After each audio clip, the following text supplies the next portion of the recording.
So, you're struggling to understand exposure and the exposure triangle. I don't blame you. I've seen the videos online talk about snooze fest. Well, stick with me today. I'm going to show you a super simple way to understand exposure once and for all using a tap.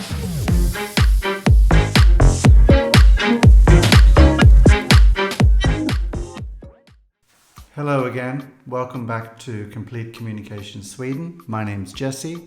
Let's get stuck in. So, you want to understand exposure, and you've gone out, looked on YouTube, and found loads of videos on the so-called exposure triangle.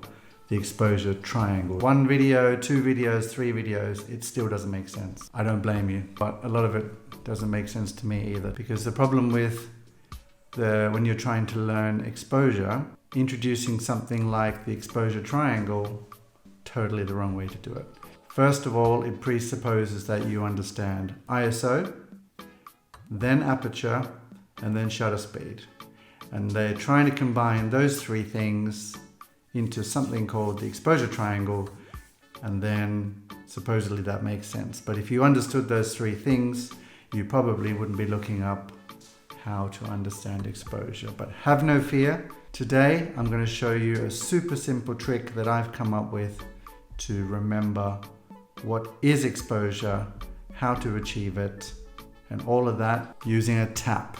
The first thing we need to do to understand exposure is really to stop thinking of exposure as a thing. I think this is where the exposure triangle becomes problematic, because you're focused on some mythical thing called the exposure triangle that doesn't actually exist, rather than trying to understand what is exposure, what is a good exposure versus a bad exposure. What you really want to know is, how do I get it to work? How do I get a good exposure with my camera? So the first thing I want to get into your mind is to think of a tap. Water comes out of the tap. It can be a lot of water, it can be a little bit of water, but regardless, water comes out of the tap. We all know that system. Light is exactly the same. Effectively, in any given situation, whether you're indoors, outdoors, there's going to be a lot of light, or there's going to be some light. There's going to be intermittent light, or there's going to be drip, drip, drip, drip. Maybe if you're taking nighttime photos of stars, there's going to be very little light coming out of that tap. What are we trying to do as a photographer is capture the light with your camera. In the same way as with the water from a tap and a glass. Water is coming from the tap, and you want to capture some of it, and you put your glass under to capture some water. Effectively, the same thing is happening then with a camera. You have your light coming from wherever it's coming, and you have a camera, and you're trying to capture some of that.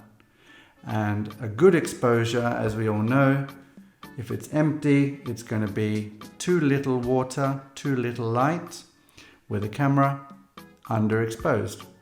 If you capture too much light with your camera, too much water, it will spill over, you'll lose lots of water, and that will be overexposed. That is basically what exposure is. And all you're trying to do as a photographer is take your camera, go out, find some light, and try and capture an image in your glass. Your job as a photographer is to fill the glass with not too little water and not too much water.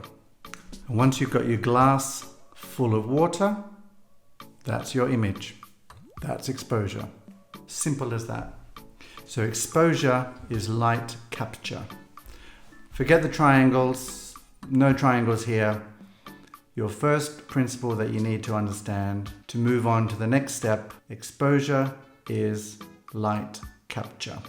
Now that we've understood that your job is to fill the glass, now that we know what exposure is, or in other words, light capture, then we'll move on to the next video where we look at the controls we have with the glass to capture the light with your camera, and the first basic control. That's coming up in part 2, so click on the link, watch the second video, and we'll move on to the next step of understanding exposure. So there we have it. Thanks for watching my channel. Don't forget to subscribe for tips and tricks and tutorials and other secrets. Don't forget to share the video with someone who you think might even like this show. That's all for me. Thanks. Goodbye.